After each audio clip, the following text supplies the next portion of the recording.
वतन में, मूल वतन, मूल माना जड़, नीचे नीचे, और उत्तन है मूल में, मूल में। हाँ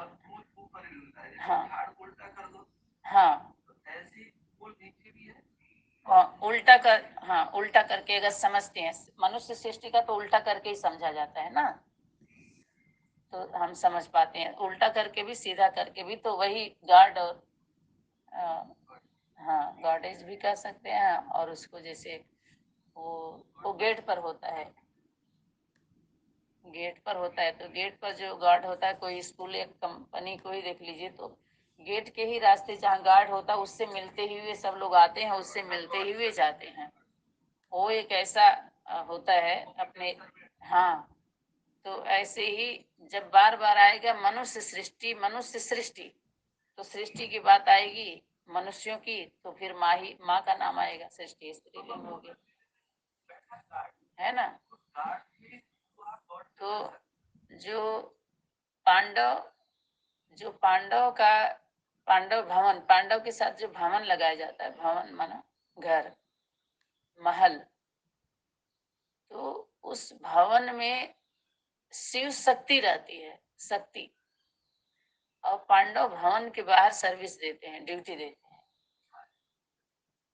है ना, सुरक्षा के लिए वो भवन के बाहर रहते हैं। शिव शक्ति, शिव की शक्ति उस भवन में रहती है, और पांडव सेना बाहर रहते हैं, सैनिक उनको बोलते हैं। जो बार बार जो हम बोलते हैं ना कि शीर्षक, जो चाहे वो टाइटल लेकर के टाई पहन ले रहा है, टाइटल लेकर के और टाई पहन करके अब माई को गुमराह करने में लगे हुए हैं, है ना। तो इसको हमेशा ध्यान रखना कि जो कुछ भी हम बोलते, तभी शक्ति बोली कि माता मैदान में आओ। मैदान में आने के लिए भाई और भाइयों को नहीं बोला है, वो सुरक्षा देने के लिए। जब भी कोई आता है या कोई लिटरेचर आता है, पर्ची आती है किसी की भी, इस तरह की सेवाएं का जो फ्रॉड, फ्रॉड चल रहा है ना, व्यापार के लिए जो निकले हैं व्यापारी लोग आध्यात्मिक जगत के, है ना। जगत माने दुनिया, अध्यात्म जगत की जब भी बात आएगी तो दुनिया की बात है। दुनिया बनी किससे? दो से। हमेशा कहते एक दो के लिए, हर एक दो के लिए, अर्थात माँ पिता, माता पिता, हर एक दो से समझो, एक दो मिलके समझो। हमेशा कोई एक ही है ना बच्चा, पुत्र है या पुत्री हो, तो एक दो से समझो। हर एक के जीवन में दो होता है, वो दो कौन होता है? माता पिता। ये हो गई हमारी त्रिमूर्ति। समझ में आया? ये नहीं है कि एक माता पिता है तो त्रिमूर्ति कभी फेल नहीं होती है। समझ में आया? सबको पास करने के लिए, फेल करने के लिए अथॉरिटी उसके हाथ में है। कैसे कोई हटा देगा? बोलिए, कैसे क्या नालायक माना कोई लायक नालायक हो गया, कोई नालायक हो गया तो टूट जाएगा, है तोड़ने के। दो जब बचे हुए हैं तो कैसे हो जाएगा भाई? बोलिए। तो जब, हाँ वही बात है। हाँ, प्रत्यक्ष को प्रमाण की आवश्यकता नहीं होती है, वो खुद प्रमाणित करता है। प्रमाण है, जीता है जो जागता है वो खुद प्रमाण है। तो प्रमाण मांगता है किससे? जो न जिंदा है न जागते हैं, वो मुर्दे हैं, उनसे मांगता है। और उसकी बात करते हैं जीते जागते वाला, तो वो मांगेगा कि हमें प्रमाण दिखाओ। कौन मांगेगा? जो प्रत्यक्ष होगा, वो क्या मांगेगा? प्रमाण। आज जो प्रत्यक्ष नहीं होगा, अप्रत्यक्ष की बात करेगा, और प्रत्यक्ष होगा और अप्रत्यक्ष की बात करेगा, भूत और भविष्य का, तो उससे उसको प्रमाण देना पड़ेगा। समझ में आया? कौन मांगेगा? वर्तमान। भूत भविष्य की गिरफ्तारी कौन करेगी? उनके रफ्तार को कौन रोकेगा? वर्तमान। समझ में आया? तो भविष्य भूत की बात यहाँ नहीं चलेगी। आज भूत पकड़ लिए जाते हैं ना, पकड़ा गए कि नहीं भूत? भूत ज्यादा समय तक नहीं चलता, ऐसा नहीं। बुद्ध है तो उसी के द्वारा वो करेगा कार्य अपना, है ना। हाँ वही। तो कुल मिलाकर के है, हमें क्लियर होना चाहिए, क्लियर करना चाहिए, क्लियर होना चाहिए हम सभी को। तभी हमारा आगे समय की शक्ति उसी अनुसार हमारा शक्ति जागृत होती है, प्रैक्टिकल हम कर पाएंगे तभी, है ना। तो जीवन तो सभी जी रहे हैं, लेकिन पता चले कि हमारा लक्ष्य क्या है।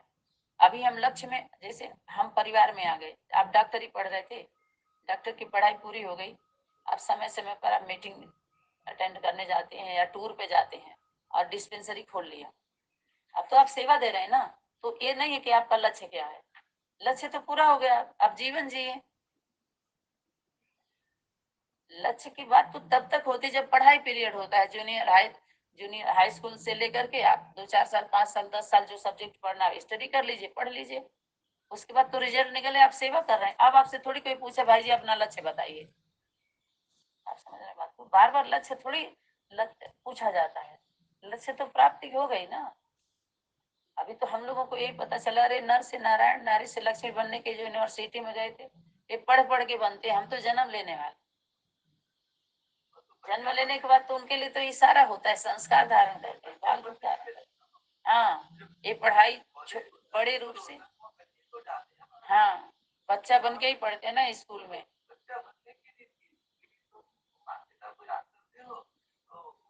का ज्ञान है कि रोज नमस्ते तो शिष्टाचार यही है ना, चैरिटी सेट हो।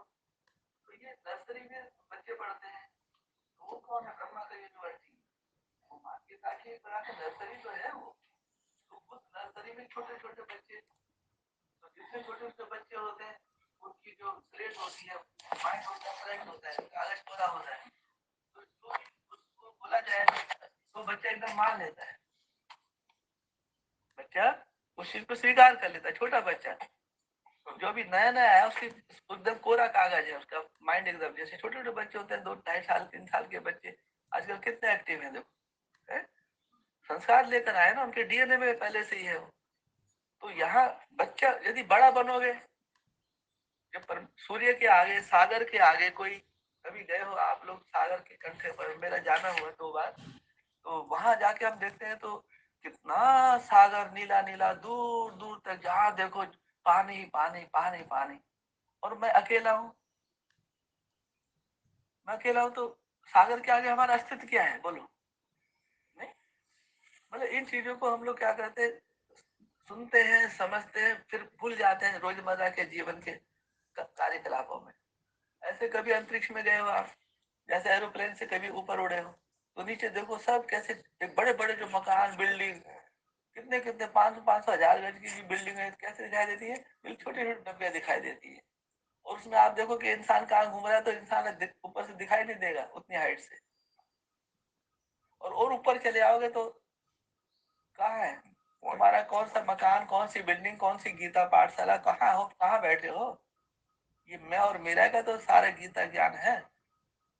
माउंट आबू में सारा गीता भवन, गीता प्रेस गोरखपुर, कितने सालों से छापे जा रहे हैं, छापे जा रहे हैं, छापे जा रहे हैं, कुरान कितनी छापे जा रही है, ज्ञान अमृत रोज छप छप के कितनी मशीनें टूट गई होंगी ज्ञान भवन की। तो आखिर जो ये तुम छाप रहे हो, तो किसके लिए छाप रहे हो, क्यों छाप रहे हो, किसका विज्ञापन कर रहे हो, सोचने वाली बात है ना ये बच्चों। मैं कहता हूँ ये आप लोग क्या कर रहे हो, मेरे दिल में आ रहा है क्यों ये छाप रही, इसमें ज्ञान अमृत में क्या ज्ञान अमृत है, कोई भी ज्ञान अमृत ले लीजिए माउंट आबू में से, जिसमें बंद हो गए, बड़े बड़े इस बात की कि बंद कब हो गए, बड़े बड़े आए चले गए, जगदीश चंद्र असीजा जी भी लिख कर गए, कितना लिटरेचर उन्होंने बनाया, कितनी मोटी मोटी आर्य समाजी, कितने ज्ञानी ध्यानी जो भी आपके सामने उनका नाम है, वो भी पास हो गए। वो रमेश सिहा जी थे, वो पवित्र धन देखो जरा, अपवित्र धन का 2 नंबर का धंधा खुद कर रहा है, और पवित्र धन के ऊपर जो है उसका लेक्चर आ रहा है अर्थशास्त्री जी का। माताओं को कंट्रोल तो वही करता था, पढ़ा लिखा था, तो कहने को माताओं की संगठन है, वहां कहा है माता है, वहां पे माताओं को तो आप लोगों ने यूज किया है, वहां तो कुमार और कुमारियों का राजपाट चल रहा है, तुम दादा दादी बने हो, जो कुमार कुमारी हो तुम उम्र में बड़े हो गए, तुम्हारे लोग सुनते हैं, और तुम सोचते हो कि सुन रहे हैं तो सुना रहे हो आप लोग, जिस दिन तुम्हारा वो सुनाना बंद कर देंगे तब तुम्हारी हालत क्या होगी। ये तो हमारी वजह से हमने तुमको मौका दिया, ठीक है सुनाओ, कितना सुनाओगे, उगलो, छापो, कितनी ज्ञान अमृत छापते हो, एक ज्ञान अमृत को ले लीजिएगा भाई जी, और जो उनके जो संपादक है ना उनसे पूछो, इसको निचोड़ो, पूरी ताकत से निचोड़ो, एक बूंद में इसमें ज्ञान अमृत आ जाए तो मेरे एक जल की बूंद नहीं आएगी उस विज्ञान अमृत में से। ये तो पढ़ाई लिखाई का अहंकार है कि बहुत ज्ञान है, ये तो किताबी ज्ञान हुआ ना भाई जी, प्रैक्टिकल में तुरंत तुम्हारे सामने जिनको तुम ढूंढ रहे थे वो आ गए और तुम उनको पहचान ले रहे हो। आ गया तो है ही तुम्हारे आमने सामने, आसपास ही थे, लेकिन तुम नहीं पहचान पाए। इसका कारण जरूर हम तुम्हारा ध्यान भटका हुआ था, कहीं और लगा था। तो इसलिए वो यहाँ ज्ञान नहीं दिया जा रहा है, यहाँ ध्यान दिलाया जा रहा है कि अंतिम समय चल रही है। अंत क्या बोलते हैं, हर घड़ी को अंतिम घड़ी समझो है। और जो पहला संकल्प होता, आखिरी संकल्प होता है, वो फिर पहला संकल्प बन जाता है। अंत मति सोगति, जैसा तुम्हारा संकल्प होगा और शरीर टूट जाए लास्ट में, तो तुम्हारी गति क्या होगी सोचो। भाई एक म्यान में दो तलवार नहीं आएगी ना, हृदय में या तो कौन बैठेगा, रावण बैठेगा और या राम बैठेगा। ये आपको देखना है कि आपके हृदय में कौन बैठा है। वो चंचल मन बुद्धि वाला अहंकारी रावण बैठा है, जो निरहंकारी निर्विकारी वो राम बैठा है, मर्यादा पुरुषोत्तम पुरुषोत्तमी। तो हृदय में किसको बिठाना चाहिए, संसार को नहीं, अपने हृदय में माता पिता को बिठाना है। माता पिता, इसी के लिए बोला ले लो दुआएं माँ बाप की। कभी बोला ले लो दुआएं ब्रह्मा कुमारी की, या ले लो दुआएं साधु संत महात्माओं की। ये तो साधु संत महात्माओं की दुआ लेने जा रहे हैं, बताओ।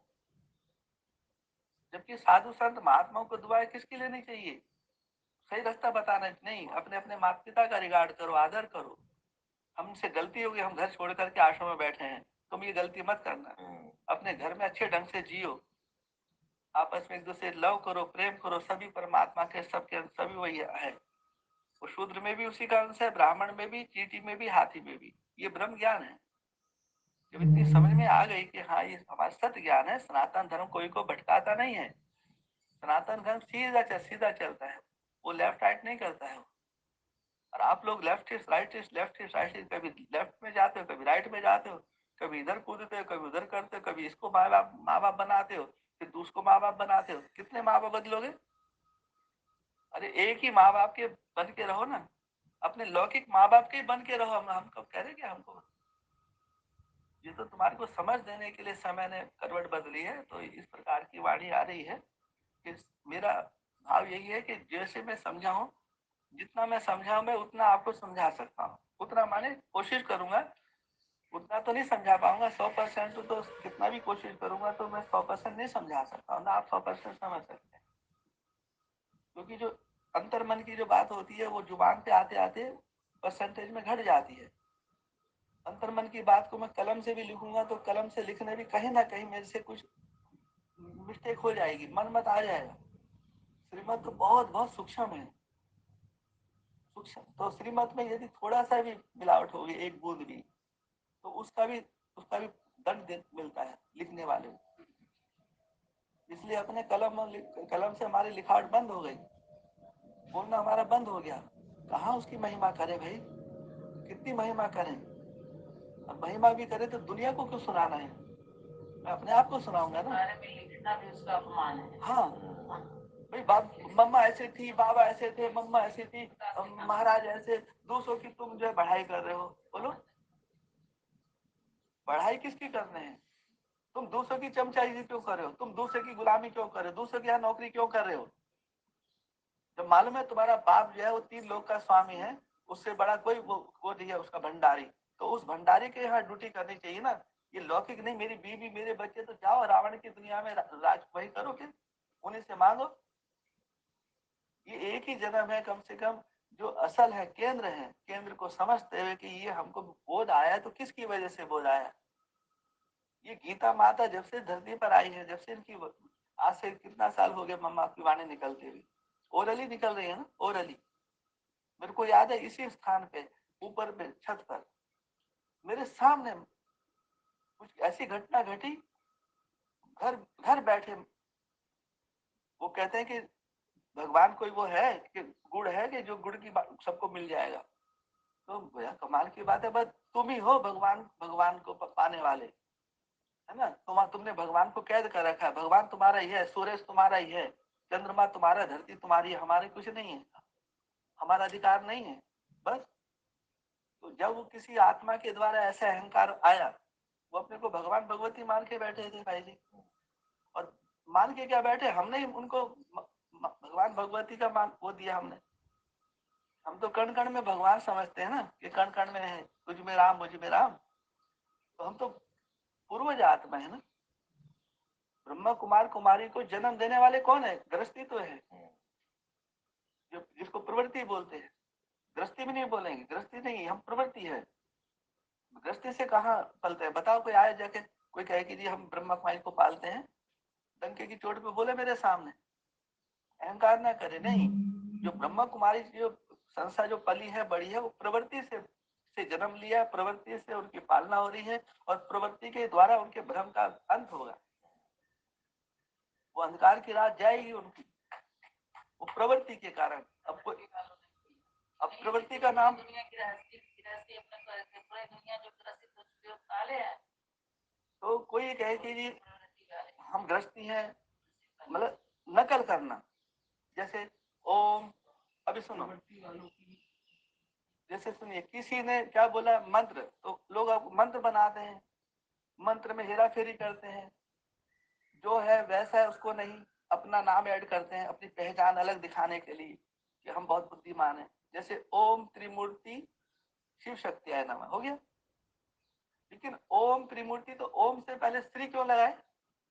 ओम श्री त्रिमूर्ति शिव शक्ति है नमः क्यों लगाए? श्री क्यों लगाए? श्री लगाने का क्या मतलब? तो आप ये मान रहे हो कि वो श्रेष्ठ है, आपने श्री लगाया ना, तो फिर आप मानो, आपने लगा तो दिया लेकिन माना नहीं। आपने जो भाई ने जो ओम त्रिमूर्ति शिव शक्ति है नमः, हमने भी बोला ठीक है, लेकिन मैंने, उन्होंने जो बोला मैंने डायरी में लिख लिया, ओम त्रिमूर्ति श्री, श्री लिख दिया मैंने उसके कहने पे, क्योंकि टीचर बन के पढ़ा रहे हैं और हम स्टूडेंट बन के सुन रहे हैं। श्रीमत है, फॉलो करो भाई। इनकी अभी बाउंड्री में हम हैं, यहाँ की व्यवस्था जैसे चल रही है उस व्यवस्था में रह करके मन बुद्धि से बैठो, हाथ पैर मोड़ करके। वो 12 घंटे बैठता है तो हमको भी 8 घंटे, जितना हमसे होगा हम बैठेंगे, सहयोग करेंगे। तुम जवान हो, तगड़े हो, खूब खाना खुराक खाते हो, भोजन भी हमसे 2 गुना खाते हो, बोलो, तो तुम लोग 12 घंटा बैठ सकते हो, लेकिन मैं 12 नहीं तो 8 घंटा तो मैं भी बैठ सकता हूँ। उसमें क्या, 24 घंटा आओ ना, मैं बैठू ना, क्या हो गया? आओ ना यहाँ पे 24 घंटा क्या, जब तक मैं बैठा रहूंगा तब तक तुमको बैठना है ना। मैं लेटिन जाऊंगा ना बाथरूम जाऊंगा, कुछ ना, चलो आओ, दिखाते हम बहुत बड़े तपस्वी हैं, हम शिव बाबा हैं। तो ये सब भूतों की दुनिया है, तो जान जाओ। मैं जान रहा ना, भूतों की दुनिया से तो मैं घूम रहा हूँ, मेरा ये सब संसार में, और क्या है। एक से बड़े बड़े से भूत यहाँ बैठे हुए हैं, तो इनको पता नहीं है भूत है, तो भूतनाथ भी तो कोई है ना। सब भूल गए क्या? नाथों के नाथ भूतनाथ तो कौन है? वो वीरेंद्र देव है? नहीं, वो भी भाग गया, सब भाग गए। जब असल आता है तो सब भाग जाते हैं, ध्यान रखना। सूर्य जब उदय होता है तो अंधकार भाग जाता है ना, ऐसे ही है। जितने भी नकलची बंदर है ना, सब ये सब अपने अपने अपने सेक्शन में चले आएंगे, कोशिश कर रहे हैं भागने की, लास्ट प्रॉप दिखा रहे हैं, ताकत, पूरी ताकत दिखा रहे हैं, है ना, कि हमारा अस्तित्व बच जाए। तो यहाँ हमारा है कि नहीं, जो अपने अस्तित्व को बचाएगा वो मारा जाएगा। करके देखो, अभी तूफान आएगा, अभी परीक्षा होगी, तुम्हारा पानी का जहाज होगा, उसमें लहरें उठेंगी, समुद्र में लहरें उठेंगी, और समुद्र का जहाज हिलेगा डुलेगा, और सब घबराएंगे, दौड़ इधर उधर भागेंगे, हवाई जहाज क्रैश होंगे, पहाड़ पहाड़ जो है टूट टूट के बिखर जाएंगे, धूल धूल हो जाएंगे, सागर अपना स्थान छोड़ेगा, अपनी मर्यादा लागेगा वो। तो इसलिए प्रकृति से कभी भी लाभ नहीं लेना चाहिए, वहन नहीं लेना चाहिए। प्रकृति को दोष अपना, अपनी प्रकृति, आप दूसरों की प्रकृति का तो क्या रिगार्ड करोगे? पहले अपनी प्रकृति का रिगार्ड करो। मेरे से माता जी ये गलती बता, ये गलती है सलती है, वो आप मत करो ना। जो मेरे से हुई है वो गलती फिर आप क्यों करते हो? नहीं तो फिर आपको भी इतना परेशानी होगी। मेरे, आप लोगों को परेशानी ना हो इसलिए मैं बता रहा हूँ, नकल नहीं करना कभी भी, नकल नहीं करना है। ये मैं मेरा आपको मैसेज है, सार बात है। और आप सब कौन है? जो भी है पहली बार धरती पर आए, आपने कुछ भी बोलना सीखा, चाहे ओम शब्द बोलना सीखा, तो आपको सिखाने वाले जरूर आपके कोई ना कोई माता पिता होंगे, गार्जियन होंगे, जिन्होंने तुमको बोलना सिखाया, चाहे वो क्या से कबूतर हो, चाहे ना, चाहे ABCD हो, तो सुनाने वाला, सिखाने वाला, समझाने वाला कोई तो होता है ना। फिर तुम उनके सीखने समझाने से तुम बड़े हो जाते हो, फिर उनको भूल जाते हो। इस पहली सीढ़ी से कदम रखकर तुम गर्म महल में पहुंच गए, आसमान में अटक गए, तो उस जहां से चले थे उसको तो नमस्ते करो। यदि पहला कदम ही तुम्हारा नहीं डलता तो आखिरी कदम तक वहां तक कैसे पहुंच। तो ये भी तो ड्रामा की बलिहारी है, समय की बलिहारी है ना। आपका इसके अंदर में कोई वो है बढ़ाई, ना मेरी कोई बढ़ाई है। बोलो, बढ़ाई तो किसकी है? जिसने हमें आपको बनाया है, रचा है, धरती पर भेजा है, तो उन्हीं की वह उनकी आशीष मिल गई। सारे संसार में तुम्हारे, संसार के जितने भी तुम्हारे सर पे पाप होगा बोझ है, जाओ खत्म हो।